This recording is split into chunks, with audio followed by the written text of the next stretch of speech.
के शो में। फरियाल तालपुर नैब के शिकंजे में। डॉलर तारी की बुलंद तरीन सतह पर ओपन मार्केट में 157 रुपए का हो गया। कर्जों का पैसा कहां लगा? पिंडोरा बॉक्स खुल गया। अस्सलाम वालेकुम। पस्से पर्दा हकाइक सनसनीखेज इंकशाफात प्रोग्राम बेनकाब में हूँ आपके साथ सैफान खान। आज सब में बड़ी और सब में अहम खबर, वैसे तो इंटर बैंक और ओपन मार्केट में डॉलर की मूवमेंट्स भी हैं, आम आदमी पर क्या असर पड़ेगा, लेकिन पॉलिटिकली अगर देखा जाए, एहतसाब के अमल के हवाले से देखा जाए, फरियाल तालपुर साहिबा की गिरफ्तारी नैब ने प्रेस रिलीज भी जारी की है इस हवाले से। और इसके साथ साथ ये गिरफ्तारी होनी तो थी, एक्सपेक्टेशन थी कि गिरफ्तारी होगी और हो चुकी है, क्योंकि जब जरदारी साहब अरेस्ट हुए थे उसी वक्त ये बात सामने आ गई थी कि अरेस्ट होना है। मैं उस प्रेस रिलीज के साथ साथ जीआईटी पे लेना चाह रहा हूं, आपको लेके जाना चाह रहा हूं, क्योंकि जो इल्जामात नैब ने, वो जीआईटी जब बनी थी, जब लगे थे, जिसकी तफ्तीश नैब कर रहा था, ये वो इल्जामात है जिनको कोर्ट ऑफ लॉ में प्रूव होना है। लेकिन ये इल्जामात बहुत बड़े, इनमें जैसे मिसाल के तौर पे कहा गया कि during the investigation of Bahria's deposits into fake accounts, Bahria town की बात हो रही है, the JIT investigated the JV Opal 225 project and found it to be a kickback project for Zardari group. और इस किकबैक प्रोजेक्ट में 1.16 billion were remitted into the accounts operated by Miss Fariyal Talpur. 2011 से 2014 के दरमियान ये रेमिटेंसेस हुए, as has already been mentioned the amount. और इस अमाउंट के जरिए हुआ क्या? जीआईटी रिपोर्ट के मुताबिक जो इल्जाम है कि the accruing from these kickbacks were utilized for purchasing the following declared agricultural empire. इससे 3 जो जायदादें एग्रीकल्चर की लैंड का हवाला दिया गया टंडू अलायार में, जिसकी मालियत 7.5 करोड़ रुपए। इसी तरह से टंडू अलायार में एक और जमीन है जी, उसकी मालियत 24 मिलियन 2.5 करोड़ रुपए। और एग्रीकल्चर लैंड है डे नुसरत दौर नवाबशाह में, जिसकी मालियत 50 लाख रुपए। इसके बाद एक और इल्जाम ये लगा कि जो फेक अकाउंट्स हैं, जिसमें कहा गया कि 7 out of the 32 fake accounts were open in 2 branches of Sindh bank and the transactions of 1.6 billion 1.6 अरब रुपए की transactions were carried through these fake accounts. As per the interviews of various bank employees, the operation of these fake account was in the knowledge of top management, a piece of, अब ये top management की knowledge में था ये fake accounts खुलने हैं। और इस बारे में सबूत क्या था जीआईटी के पास? तो उन्होंने बताया कि a piece of correspondence between Miss Fariyal Talpur and Bilal Sheikh, और उसकी एनेक्चर में कॉपी भी उन्होंने लगाई हुई है कि retrieved by the JIT shows the nexus between National Bank of Pakistan, Sindh Bank and Summit Bank on one hand and the controlling influence of Miss Faryal Talpur and the then President Mr. Asif Ali Zardari on the other।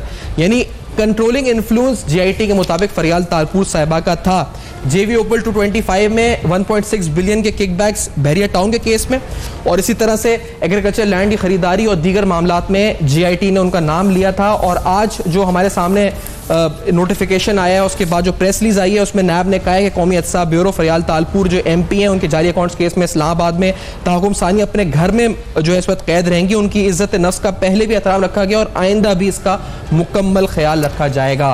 Programme में senator करीम Khwaja Sahab peoples party से मौजूद होंगे, हमारे साथ राना अफजल खान साहब नून league के senior रहनुमा, और शुरू में फयाज हसन चौहान साहब तर्जुमान पंजाब हुकूमत से। उनसे पहले हम बात कर, चौहान साहब शुक्रिया आपने ज्वाइन किया प्रोग्राम में, आप तमाम मेहमानों का बहुत शुक्रिया जिन्होंने ज्वाइन किया। क्या हुआ ये, और आपकी गवर्नमेंट के लिए तो पॉजिटिव न्यूज है, ये क्या है? यानी आप लोग खुश हैं कि गिरफ्तारी एक और हो गई, अब आप लोग अपने वोटर बेस को कह सकते हैं कि हाँ एक और मुबैना करप्ट आदमी को हमने गिरफ्तार कर लिया, लेकिन आगे क्या होगा? चौहान साहब क्या आप लोग सोच रहे हैं, क्या आपकी गवर्नमेंट की आगे लाइन ऑफ एक्शन है? बिस्मिल्लाहिर्रहमानिर्रहीम। देखिए, आपने अपने इंट्रो के अंदर कुछ चीजें रखी हैं। मैं ये समझता हूँ कि हम ना कुरान पाक के अंदर, हदीस के अंदर बाजूज के हवाले से सुना करते थे कि उनकी जुबान इतनी लंबी होगी कि वो दीवारें चीन चाट के खत्म कर देंगे। लेकिन आप यकीन जाने हमारे पाकिस्तान के ये करप्ट सियासतदान और कुछ साबका हुक्मरान, इनकी ख्वाहिशात की ज़बानें इतनी लंबी हैं, इनकी करप्शन की ज़बानें इतनी लंबी हैं, इनकी मनी लॉन्ड्रिंग की ज़बानें इतनी लंबी हैं, इनकी किक बैक्स की ज़बानें इतनी लंबी हैं, इनकी अकरबा परवरी की ज़बानें इतनी लंबी हैं कि इन्होंने पाकिस्तान का खजाना चाट के खत्म कर दिया, पाकिस्तान की मईशत चाट के खत्म कर दी, पाकिस्तान के बैंकों को चाट के सत्यानाश कर दिया, पाकिस्तान की मईशत और पाकिस्तान की रियासत के ऊपर 24,000 अरब रुपए का कर्जा जो है वो ला दिया। और हासिल वसूल क्या है? हासिल वसूल ये है कि ये अन्नदाता बने हुए थे। अभी जो आपने जीआईटी रिपोर्ट के कुछ हिस्से बयान किए, अभी तो ये आपने सिर्फ 1%, 0.001% बात की है। GIT रिपोर्ट के मुताबिक सूरत हाल ये है कि जो 34 जाली अकाउंट्स थे, उन जाली अकाउंट्स के जरिए से 42 अरब रुपए की मनी लॉन्ड्रिंग की गई और उन जाली अकाउंट्स के जो जाली कंपनियां थी वो तमाम की तमाम एक ही कंपनी के ऊपर जनाब उनकी रजिस्ट्रेशन थी, वो थी पार्कलैंड प्राइवेट लिमिटेड। तो पार्कलैंड प्राइवेट लिमिटेड की जो बेनिफिशियरी ऑनर है वो आसिफ जरदारी साहब, बिलावल जरदारी साहब और ये फरियाल तालपुर साहिबा, इन्होंने बुनियादी तौर पर बमा अहलो अयाल पाकिस्तान को लूटा है। आले शरीफ हों, आले जरदारी हों, इन सारों ने, और किसी जमाने में वो शादी में बुलाया करते थे ना, आजकल भी तो कार्ड दिया जाता है तो उस पर लिखा जाता है जी बमा अहलो अयाल। इन्होंने अहलो अयाल, मुजफ्फर टप्पी साहब हो गए, बिलावल जरदारी साहब हो गए, आसिफ जरदारी साहब हो गए, फरियाल तालपुर साहिबा हो गई, उनके मियाँ हो गए, और फरियाल तालपुर साहिबा के हवाले से इनके ये जो पार्कलैंड प्राइवेट लिमिटेड थी, इसके जनाब एड्रेस के ऊपर जो जाली कंपनियां बनी थी, जो जाली अकाउंट से, उन्हीं अकाउंट से जनाब इनके घर के यूटिलिटी बिल्स, इनके घर की ग्रोसरी के खर्चे, इनके जनाब सारे अखराजात, वो GIT के पास सारी उसकी रिपोर्ट मौजूद है। तो मैं ये समझता हूँ कि बिल्कुल ठीक गिरफ्तारी हुई है। अब प्रॉपर तरीके से सारी इन्वेस्टिगेशन हो के और GIT रिपोर्ट की जो सबमिशन है उसकी रोशनी में इसको एंड रिजल्ट तक पहुंचना चाहिए और ये निशाने इबरत बनने चाहिए ये लोग कि जिन्होंने पाकिस्तान की आवाम की किस्मतों में 24,000 अरब का जो है वो कर्जा लाद दिया 10 सालों के अंदर। लेकिन चौहान साहब, मैं अगर आपसे, आपके इल्म में इतना है ही ये GIT एक पूरा केस, तो आप मुझे बताएं कितने अरब का इल्जाम है सिर्फ फरियाल तालपुर की अगर हम बात करें, कितने अरब का टोटल इल्जाम है जो एक्यूमुलेशन आप कह सकते हैं? देखो आपके सामने है, आप मेरे से ज्यादा बाखाबर हैं। मेरे सामने एक पेमेंट तो 1.6 अरब रुपए की है इस पर, तो अगर ये रकम तो वापस की जा सकती है ना प्ली बार्गेन। सुनो 42 अरब रुपए की तो सिर्फ मनी लॉन्ड्रिंग है इन 36 जाली अकाउंट्स के नाम पे। ये छीमे नाई, मुदे कसाई, दिलबर हलवाई, पप्पू नान भाई और किसी फलूदे वाले किसी नाई के नामों के ऊपर जो बने हुए हैं, इनके ड्राइवरों के नाम पे, इनके मालियों के नाम पे, इनके जनाब नायब का नाम पे, और फिर ओमनी ग्रुप 2006 से लेकर 2018 तक ओमनी ग्रुप ने 52 अरब रुपया जनाब कर्जा माफ करवाया है, 52 अरब रुपया। और ये ओमनी ग्रुप फरियाल तालपुर साहिबा और ये आपके आसिफ जरदारी साहब, या जनाब बिलावल जरदारी साहब, ये सब एक ही चीज है जी। तो कहने का मकसद ये है कि अच्छा, मैं आपसे ये जो तनकीद हो रही है वो ये हो रही है जी कि नैब के साथ गठजोड़ हो चुका है आपका, जब आपके ये बोलते हैं कि जी हम गिरफ्तारी करवा रहे हैं या ये मतलब गिरफ्तारी हो जाएगी या अब ये गिरफ्तार हो जाएगा या अब ये हो जाएगा, तो ये इल्जाम जो लग रहा है चौहान साहब के गठजोड़ है आपका और नैब का, और ये आप लोग करवा रहे हैं, ये सही है? पहली बात तो अपने जहन में रख लें कि जस्टिस जावेद इकबाल को एज अ चेयरमैन ना इमरान खान ने लगवाया है, ना शाह महमूद कुरैशी साहब ने, ना मैंने, ना सरदार उस्मान तुलदार साहब ने, ना किसी और PTI के रहनुमा ने। ये दो इनके अपने वजीर आजम शाहिद खकान अब्बासी साहब जो उनके जनाब नवाज शरीफ साहब के जाती जनाब मुलाजिम भी हैं, और फिर खुर्शीद शाह साहब एज अ कायदे हस्ब इख्तिलाफ, इन दोनों ने बड़ी मेहनत मशक्कत के बाद, कन्वर्सेशन के बाद, अपने अपने आकाओं से इजाजत लेने के बाद आसिफ जरदारी साहब की और नवाज शरीफ साहब की फिर जाके इन्होंने नॉमिनेट किया। फिर उसके अलावा जनाब आपके जितना अमला है नायब का, हमने तो एक नायब का असद भी भर्ती कराया अभी तक जनाब हमारी हुकूमत में। तो ये कोई इनका बनाया हुआ सारा सेटअप है, ये एक रियासती अदारा है। हाँ, मसला ये था कि इनके दौर के अंदर जो मुफाहमत का दौर था, जिसमें इन्हें अपने हाथों में हाथ डाल के हम तुम होंगे, बादल होगा, रक्स में सारा जंगल होगा के मजदाक, ये आले शरीफ, आले जरदारी, आले फजल रहमान, आले महमूद खान के ये सारे जनाब लूट मार में लगे हुए थे। उस वक्त 150 मेगा स्टैंडर्ड से नैब के पास, लेकिन वो कुछ नहीं कर रहे थे। वो चौधरी कमर जमान जो इनके घर की बांदी और मुलाजिम था जना इन सारे करप्ट खानदानों के और हुक्मरानों की। अब जबकि हमारा दौर आया है, हमने एक न्यूट्रल और इम्पार्शियल किरदार अदा किया इन रियासती अदारों की एग्जीक्यूशन के हवाले से, अदालतों के हवाले से। तो रियासती अदारे काम कर रहे हैं तो उसके ऊपर इनकी चीखें निकल रही हैं। कभी कहते हैं जमहूरियत खतरे में है, कभी कहते हैं 18वीं तरमीम खतरे में है, कभी सदारती निजाम आ रहा है, देखते हैं कभी क्या ये केसेस क्या रुख लेते हैं, पीपल्स पार्टी क्या कहती है। करीम ख्वाजा साहब आप सुन रहे हैं चौहान साहब ने जो गुफ्तगू की है इस वक्त, और राना अब्दुल खान साहब भी साथ हैं, क्या कहेंगे ख्वाजा साहब, क्या ये हुआ है आज? आपकी पार्टी एक्सपेक्ट तो कर रही होगी अरेस्ट, यानी इट वाज नॉट समथिंग के शॉकिंग या अनएक्सपेक्टेड? करीम ख्वाजा साहब देखें, केसेस बनते हैं, केसेस चलते हैं अदालतों में, जो है जो भी जिस पर केस होता है उसका ये राइट है कि वो डिफेंड करे। और पीपल्स पार्टी पर प्रीवियसली भी मुख्तलिफ केसेस चले हैं और कभी भी प्रूव नहीं हुए करप्शन हम पर। हाँ, एक जज ने जजमेंट दी थी, पता चला कि वो किसी के कहने पर दी थी और फिर वो बर्खास्त हो गया। तो अभी ये केसेस हैं, अभी ये केसेस को चलना है, अदालतों में प्रूफ करना है। जहाँ तक ये हुकूमत है तो ये हुकूमत में जो भी शामिल हो रहा है, मसलन फिरदौस आशिक रहमान पर नैब का केस है, मसलन जो डिफेंस मिनिस्टर हैं इनके खट्टक साहब उन पर केसेस है, मसलन इमरान खान की जो बहन है अलीमा खान साहिबा उन पर केस था, उस पर कोई ऐसी बात ही नहीं हुई है। तो जो इनके पास जा रहे हैं वो ड्राई क्लीन हो रहे हैं और वो इज़्ज़त से जो है वक्त गुजार रहे हैं, और जो इस तरफ हैं वो जो है वो करप्ट भी हैं, बेईमान भी हैं और जेलों में भी जा रहे हैं। अब फरियाल टालपर साहबा को जो आज इन्होंने अरेस्ट किया है, मुझे पता है वो तावन तो कर रही थी, हर पेशी में जा रही थी, जो सवालात कर रहे थे जवाब दे रही थी, तो उसमें मेरे ख्याल से उसको इसी तरह ही लीनियंट रखते। अब वो खामखा आपने एक खातून को अरेस्ट किया है और वो भी फिर भी जब बुलाएंगे वो पुलिस वाले लेकर जाएंगे या नैब वाले लेकर जाएंगे इंट्रोगेशन या पूछने के लिए, तो वैसे ही वो जा रही थी।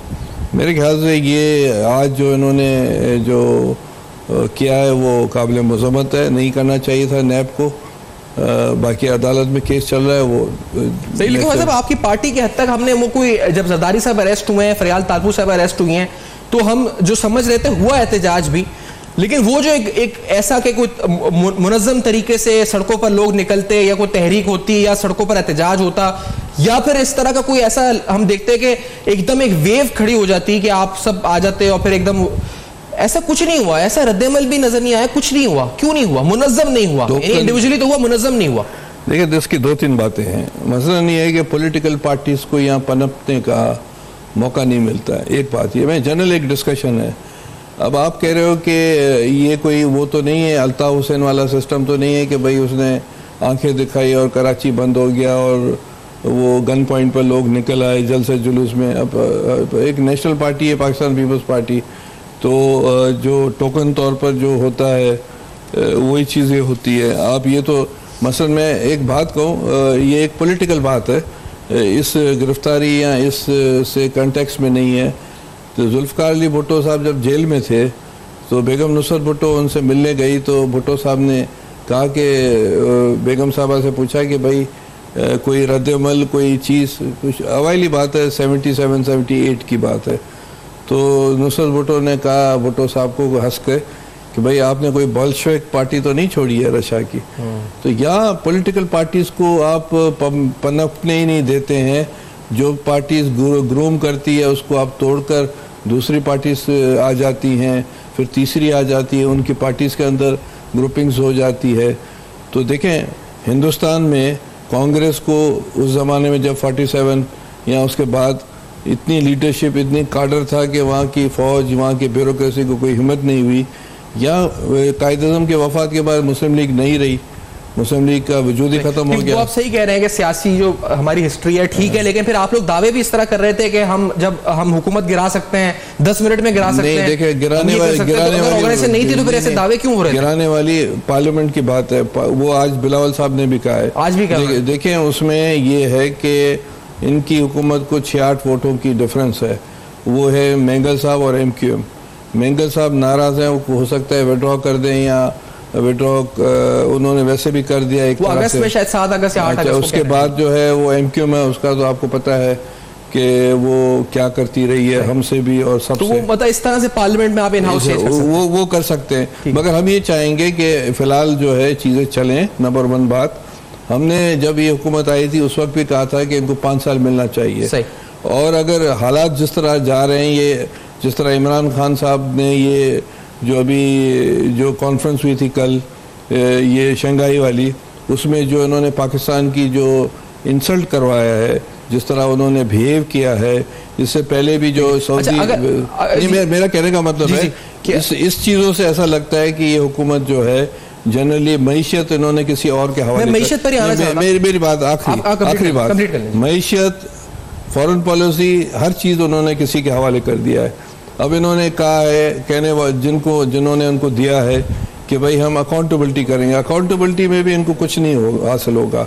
ये सब फ्लॉप पैसा जाएंगे, वगैरह कुछ नहीं मिला, कोई फ्लॉप जाएंगे। और ये लगता है ऐसा है कि यहाँ 1 साल, सवा साल में, 1.5 साल में जब डॉलर जाकर 1000 रुपया होगा, ये 1000 अल्लाह खैर करे, नहीं हो ऐसे बात। अच्छा, आज 157.10 इस वक्त राना अफजल खान साहब, मैं आपसे पहले पूछना ये चाह रहा हूँ क्योंकि आपकी एक्सपर्टीज भी है सर, क्या हो रहा है आखिरकार? ये क्या, किधर पहुंच जाएंगे हम, कहां जाके रुकेगा ये? मैंने तो कल सुना था, कल मैंने डॉक्टर सलमान शाह साहब को प्रोग्राम में लिया, आबिद सुलेरी साहब को लिया, दीगर इकोनॉमिक एक्सपर्ट्स हमने बात की, वो सब कह रहे थे ये डे टू डे एडजस्टमेंट है जो कल मूवमेंट्स हुए थे और ये 1 आध दिन में ठीक हो जाएगा। हाँ, ये जरूर है कि स्टेट बैंक अब इसको छोड़ देगा, ये फ्री फ्लोट है, ये किधर रुकेगा? ये तो लग रहा है कि हाथ से, काबू से बाहर, हाथ से निकल गया, कहां जाएगा ये राना अफजल खान साहब डॉलर? देखिए, पहले तो जो हम बात कर रहे थे यहाँ इल्जामात की और मुकदमों की और गिरफ्तारियों की, इसका भी इस डॉलर के साथ ताल्लुक है। पहले उस जो मुकदमात और गिरफ्तारियों की बात जो है, उसके अंदर अवाम को अब ये पता चल गया है कि ये जो वर्बोसिटी है, जो बयानबाजी है, उसके नतीजे में पहले 1 साल में तो 1 पैसा पाकिस्तान वापस नहीं आया। अगर पाकिस्तान के अवाम जो हमदर्द हैं और वो ये मान लेते हैं कि सियासतदानों ने पैसा चोरी किया और उनको गिरफ्तार किया गया है, तो उनका ऑब्वियसली इंटरेस्ट ये है कि पाकिस्तान का पैसा वापस आए, और वो पैसा वापस आने का कोई रास्ता नहीं नजर आ रहा। ना ये हुकूमत लोगों को ये बता रही है कि ये अरबों रुपए, अरबों डॉलर जो हमने केसेस बनाए हैं, उसमें कितना पैसा ये वापस ले आएंगे या क्या करेंगे। तो यहाँ पे टोटल नाउमीदी है और हुकूमत का काम होता है कि मुल्क को आगे चलाना। अब आप देखें कि बजट आया था, बजट से 1 दिन पहले इन्होंने इकोनॉमिक सर्वे पेश किया। उस इकोनॉमिक सर्वे ने इन्होंने खुद बताया कि हमारे 10 बड़े शोबों में से 8 शोबों में हमारी मईशत गिर गई है। ज़राअत बुरी तरह से गिरी, 3.8% से जाती हुई 0.8 पे आ गई। इंडस्ट्री 10% से गिरी। और फिर जो बजट आता है वो उसका मकसद होता है कि जहां हमारी मईशत गिर गई है, अब इस बजट में हम उसको दुरुस्त करेंगे, और उसकी दुरुस्तगी का इन्होंने कोई रास्ता नहीं बताया। जब ये मायूसी अवाम को आया हो गई कि इनके पास अब भी कोई प्लान नहीं है, तो फिर डॉलर तो गिरना था, फिर डॉलर ही गिरना था, फिर पाकिस्तान की हैसियत गिरनी थी, फिर पाकिस्तान के कर्जों का हुजम बढ़ना था, पाकिस्तान के अवाम पे मुसीबतें बढ़नी थी।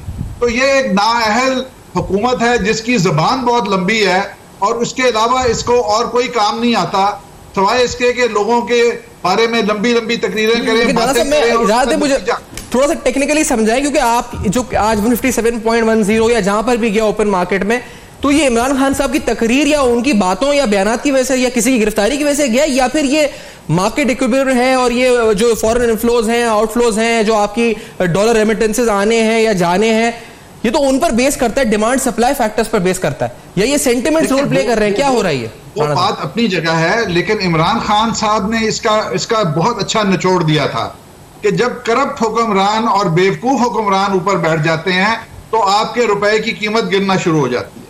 अच्छा, ये लोग दूसरों को करप्ट कहते हैं। वक्त ने साबित किया कि ये जाहल हैं। इन्होंने जितना पाकिस्तान को नुकसान पहुंचाया 70 साल में चोरी से नहीं पहुंचा होगा।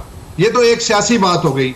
दूसरी बात यह है कि एक नाउमीदी की फजा है जिसके अंदर जो आपका डेफिसिट है, जिसके ऊपर ये सारा इल्जाम हमारे ऊपर देते थे कि डेफिसिट हम बहुत बड़ा छोड़ गए, मईशत की बर्बादी कर गए। मईशत की बर्बादी की रिपोर्ट तो इकोनॉमिक सर्वे में अब आई है कि 1 साल में जो बर्बादी हुई है, लेकिन आगे का रास्ता नजर नहीं आ रहा।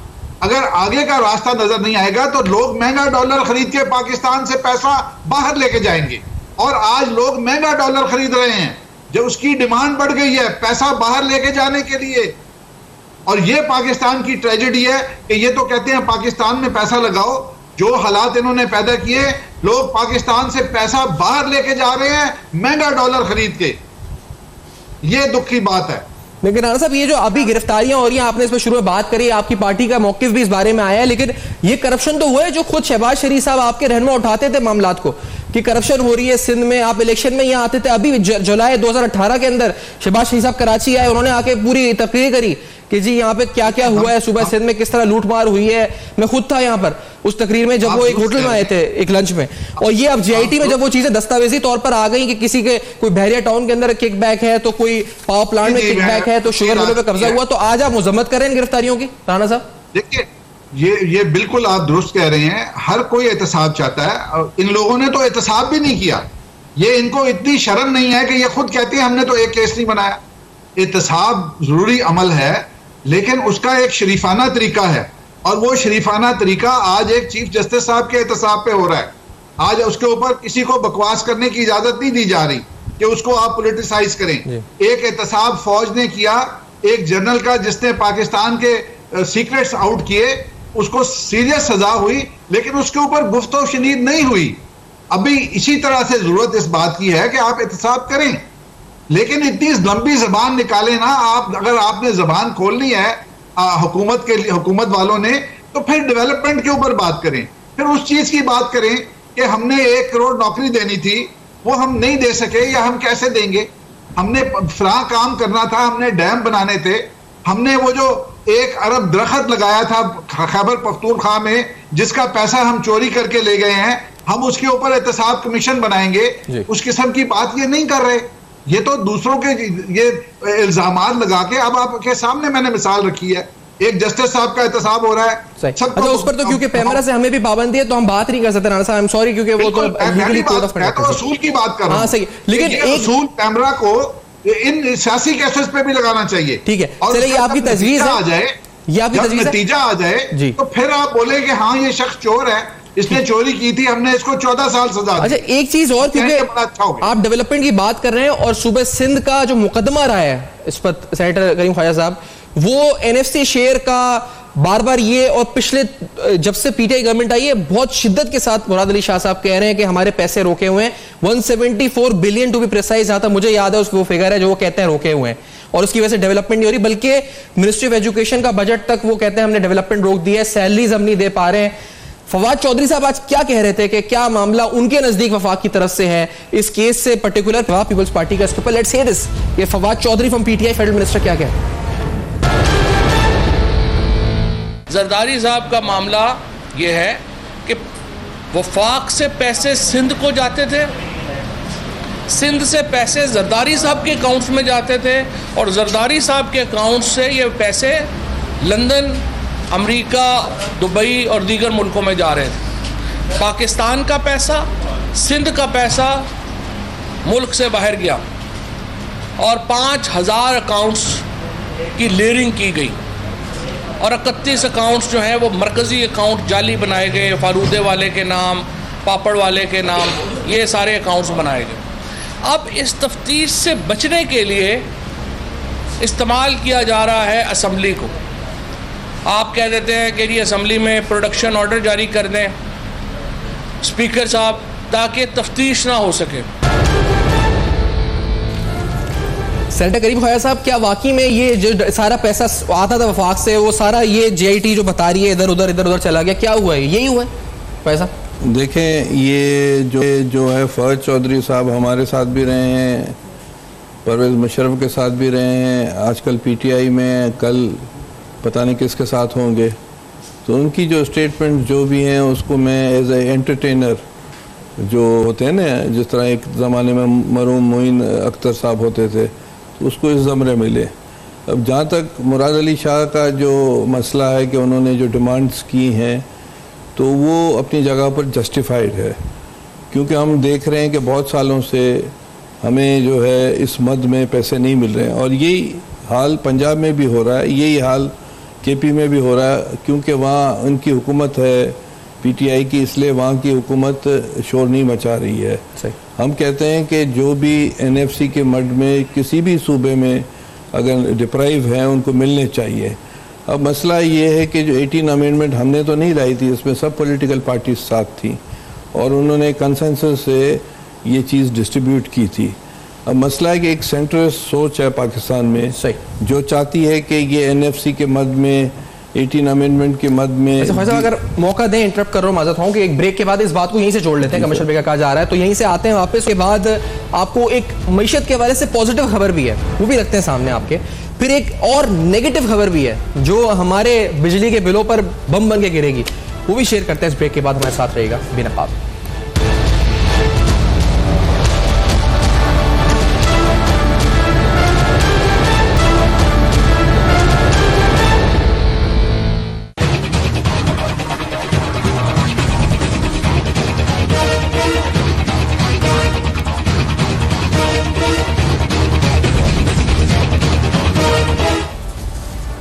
Welcome back. आप देख रहे हैं बेनकाब, और बेनकाब में अहम तरीन सवालात फरियाल तारकू साहिबा की गिरफ्तारी, आखिरकार क्या सियासी इंप्लीकेशन इसकी होंगी, एहतसाब का अमल JIT रिपोर्ट में क्या लिखा गया उनके बारे में, कुछ जिसे कहा जाता है रेफरेंसेस हमने उसके पेश किया आपको।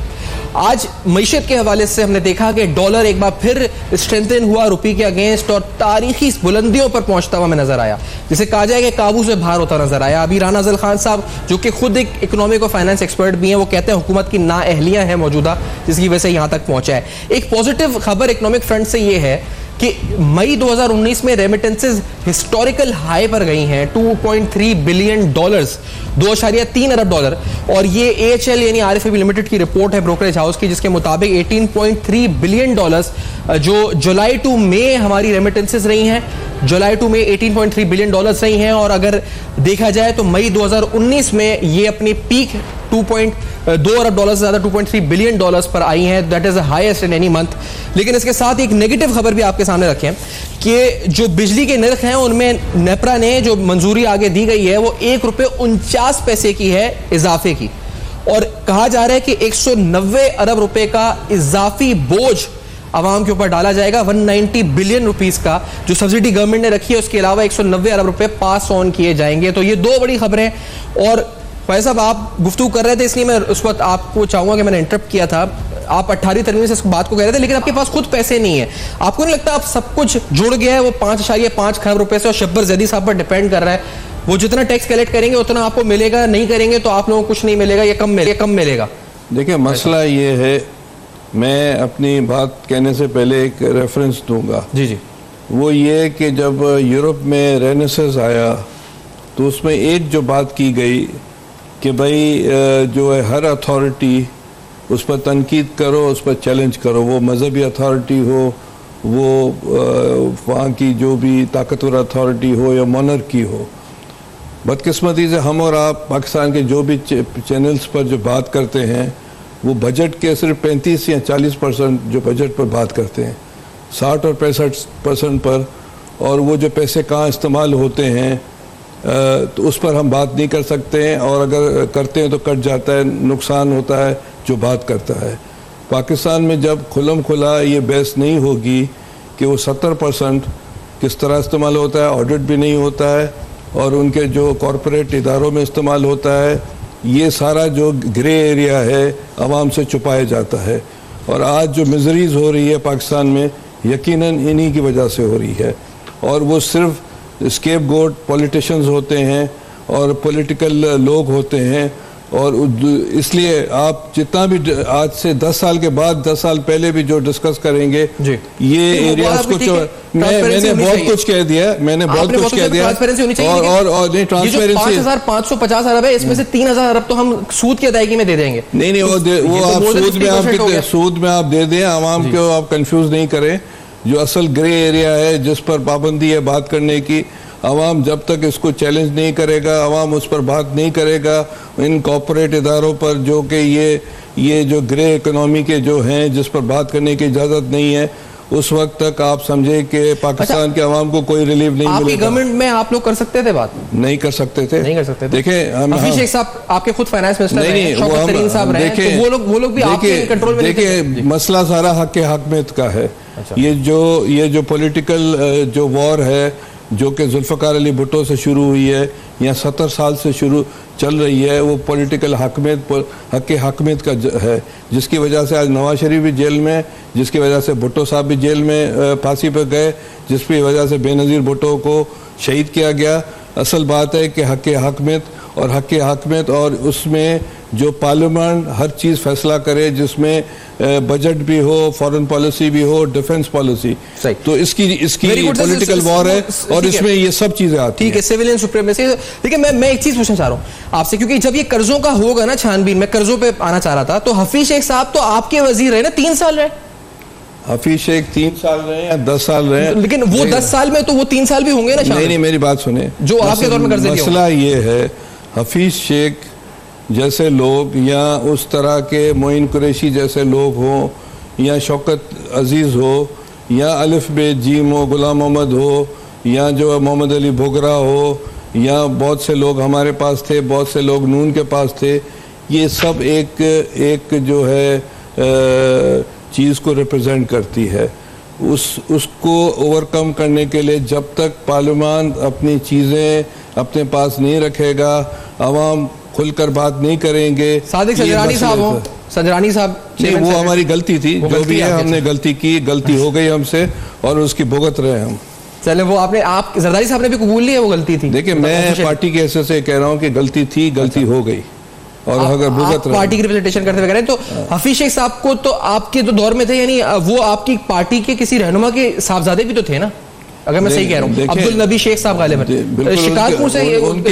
उनके वालिद जो है वो पीपल्स पार्टी के जरूर सदर थे, जैकबाद के सदर। और दूसरी बात है कि इसका मतलब नहीं कि उसके वालिद ने जो किया वो उसका बेटा करे। वो एक इंटरनेशनल इस्टेब्लिशमेंट को रिप्रेजेंट करते हैं। शौकत तरीन हो, मोइन कुरैशी हो, हफीज शेख हो, सुमरो हो, फलाना हो, जो भी लोग, मैं नाम नहीं लेना, सबके नाम है, क्या सब लोग। तो ये बदकिस्मती है कि पाकिस्तान में हमेशा वेस्ट का इन्फ्लुएंस रहा है, ब्रिटिश इन्फ्लुएंस रहा है, या वेस्ट का या अमेरिका का। और वो इन्फ्लुएंस इसलिए रहा है जो मैंने बातें आपको कही, जब तक ये चीज़ें हक़ हाकमियत पार्लियामेंट को नहीं मिलेगी जिस पर। लेकिन मैं सवाल असल में इसलिए पूछना चाह रहा हूँ कि जब मैं इसलिए ये सारी बातें कर रहा हूँ कि हफीज शेख साहब को जो इंटरनेशनल एस्टेब्लिशमेंट के आदमी हैं, आप लोग लगाएं तो सही है, 3 साल रखे हैं, इमरान खान साहब लगाएं तो गलत, संजरानी साहब की गलती आपसे हो जाए तो आप ये कह के गलती हो गई तस्लीम कर लें। बात सुने, अगर इस वक्त पीटीआई या पीएमएलएन या कोई भी एमक्यूएम की हुकूमत आ जाए, उसका जवाब वाज़ेह है कि तो फिर वो गलत है। ये कैसे हर कोई गलती कर रहा है, इसका मतलब सिंपल बात समझाना चाहता हूँ। जब 88 में हम इलेक्शन जीत कर आए तो असलम बेग वाले और इसाक खान जो एक ही रैकेट थे, उन्होंने कहा कि इक़्तिदार नहीं देंगे, ये चीज़ें हम रखेंगे अपने पास। बेनज़ीर ने कहा कि स्ट्रगल की है, ठीक है, आप रखें अपने पास। तो ये मैं समझाने की बात कह रहा हूँ कि ये इस तरह की चीज़ें 70 साल से चल रही हैं।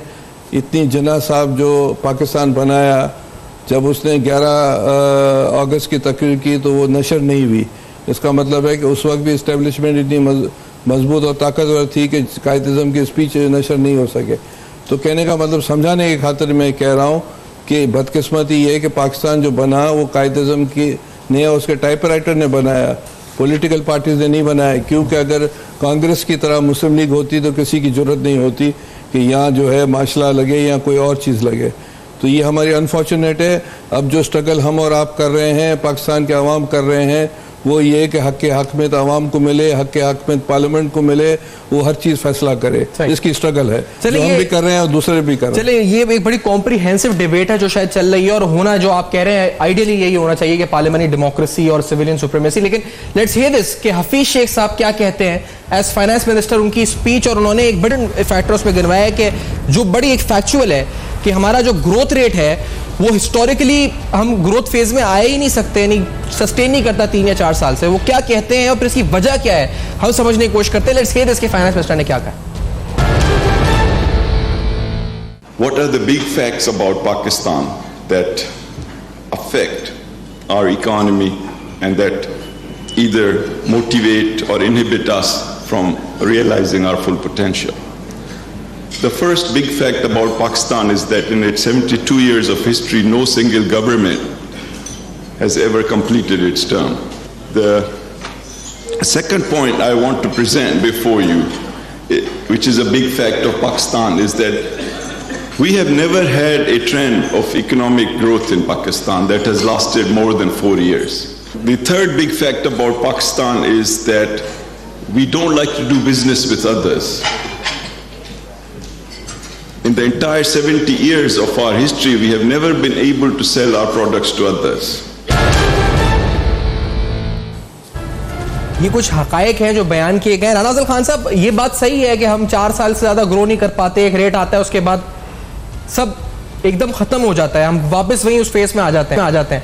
उसकी वजह बताई जाती है कि इम्पोर्ट लेड ग्रोथ या कंजम्पशन लेड ग्रोथ होती है, और सही मायनों में सही फैक्टर्स, ये बात सही की। दूसरी बात कि हम अपने प्रोडक्ट्स बेच नहीं पा रहे बाहर आली मार्केट में, and that is also true. आप फैसलाबाद से हैं और हम जानते हैं कि इंडस्ट्री मेन है वहां पर, हम एक्सपोर्ट क्यों नहीं कर पा रहे चीजें? क्या वजह है? हमारे एक्सपोर्टर्स के पास क्या सहूलत सही नहीं है, या उनका प्रोडक्ट है ही नहीं इस काबिल, या उनकी जो बास्केट है डाइवर्सिफाइड इतनी नहीं है कि वो इंटरनेशनल मार्केट में बेच सकें, चीजें उनकी ऑब्सोलीट हो चुकी हैं? क्या वजह है राणा साहब?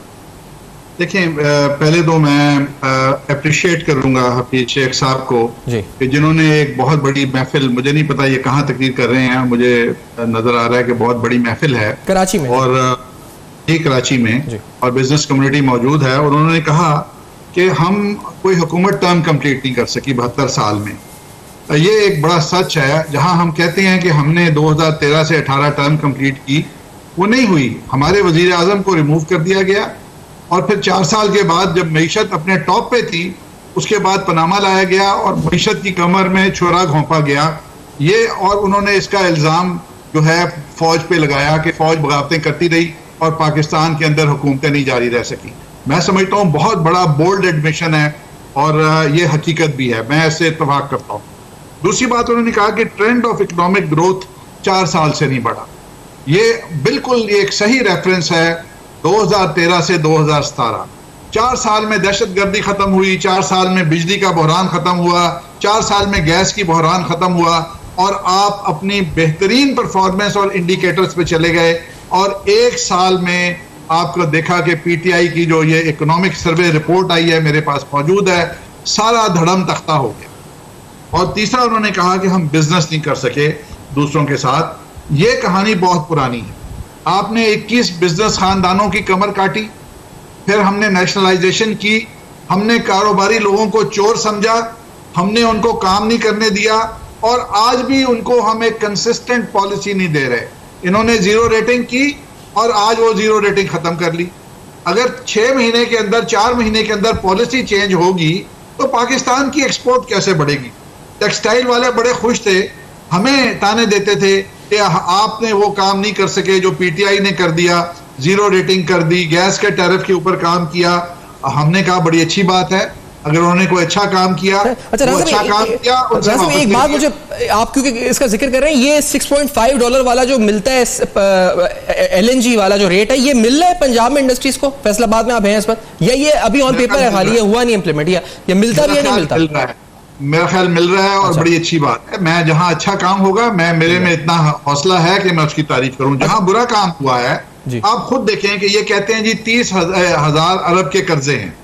अब 30,000 अरब के जो कर्जे थे हमारे जमाने में, उस पर 5.5% आप सूद देते थे। इनके जमाने में 30,000 के कर्जों के ऊपर आप 12.5% के हिसाब से सूद दे रहे हैं। तो आपका खर्चा 21,100 अरब से बढ़ गया है। तो ये हमारे पे किस चीज का इल्जाम लगाते? इन्होंने इन्फ्लेशन कंट्रोल नहीं की, इनको सूद का रेट बढ़ाना पड़ा, इनको डॉलर का बेड़ा गर्क इन्होंने किया। ये चीजें कंट्रोल करने वाली थी, उसके ऊपर इसके कोई वजह नहीं बताते कि हम क्यों नहीं कंट्रोल। राणा साहब, मैं अगर आपसे सवाल पूछ सकूं, क्योंकि ये बड़ी अहम बात आप कर रहे हैं, ये बैलेंस ऑफ जो आपकी इकोनॉमिक ग्रोथ हुई, या इससे पहले मुशर्रफ साहब के दौर में जो ग्रोथ हुई, उन दोनों के साथ हमारा बैलेंस ऑफ पेमेंट भी ग्रो हुआ ना सर। वो एक ऐसे लेवल पर आ गया कि आपने इसलिए किया कि सीपैक की वजह से आपको मशीनरी इंपोर्ट और दीगर चीजें करनी थी, जो आप खुद कहते रहे कि इसलिए इंपोर्ट्स बढ़ना है, उसे रिटर्न आएंगे आगे। रिटर्न तो अभी तक आए नहीं, इंपोर्ट्स बढ़ गए, ग्रोथ खत्म हो गई सारी। एक आपका बजट होता है ग्रोथ रिलेटेड, एक आपका बजट होता है टैक्स रिलेटेड। जब आप ग्रो कर रहे होते हैं तो आपकी टैक्स इनकम भी ग्रो कर रही होती है, आपके अखराजात भी ग्रो कर रहे होते हैं, आपके अंदर साइकिल ऑफ लाइफ बड़ा हो रहा होता है, और उस वक्त आपकी कैपेसिटी टू बोरो बड़ी हो जाती है, क्योंकि जो आपका रेशो है बोरिंग का, वो आपकी जीडीपी के साथ मुंसलिक है। जब हमारी जीडीपी बड़ी थी तो हम ज्यादा बोरो कर सकते थे। आज जीडीपी श्रिंक कर रही है, आज वो पुरानी बोरिंग आपको बहुत बड़ी लग रही है, और वो आपकी परसेंटेज आउट होती जा रही है। तो ये सारी मिसमैनेजमेंट का नतीजा है कि आज अहदाफ जो है, ये अब एक सीरियस बात मैं कर रहा हूँ, हर पाकिस्तानी आम शहरी नहीं समझता, लेकिन जो मैंने सादी बात की है कि जो सिर्फ सूद का एक फैक्टर है कि सूद का रेट 5.5% पे हमने कंट्रोल किया हुआ था। 2 कंट्रोल थे, एक सूद के रेट का कंट्रोल था, एक डॉलर के रेट का कंट्रोल था। इन दोनों ने कंट्रोल जब खत्म हुए हैं तो अब आपके कंट्रोल से चीजें बाहर चली गई हैं, और अब आप वो कंट्रोल तो आपका डॉलर पर जो था वो जब तक था जब इसाकदार साहब थे, फिर उसके बाद मिफ्ता इस्माइल साहब के दौर में तो 27 रुपए उन्होंने बढ़ा दी, शाहिद खान अब्बासी साहब जब आए थे वज़ीर आज़म। 31 मई जो हमारा आखिरी दिन था, उस दिन डॉलर 115 रुपए 50 पैसे का था, शायद 2-3 रुपए इंटरिम गवर्नमेंट के दौर में बढ़ा, इनको शायद 120 पे मिला या 19 पे मिला, मुझे सही नहीं मालूम। लेकिन बिल्कुल ठीक कह रहे हैं आप कि मुफ्ता साहब ने पॉलिसी में चेंज लाए और थोड़ा सा उसको रिलैक्स किया, लेकिन आज कहाँ चला गया? आज आप अब 157 शायद हो गया। और ये अब आप देखें आपके कर्जों का हुजम इस हुकूमत के दौर में घंटों में बढ़ता है जी। हर घंटे में डॉलर का रेट चेंज होता है, हर घंटे में आपके कर्जे का साइज बढ़ जाता है।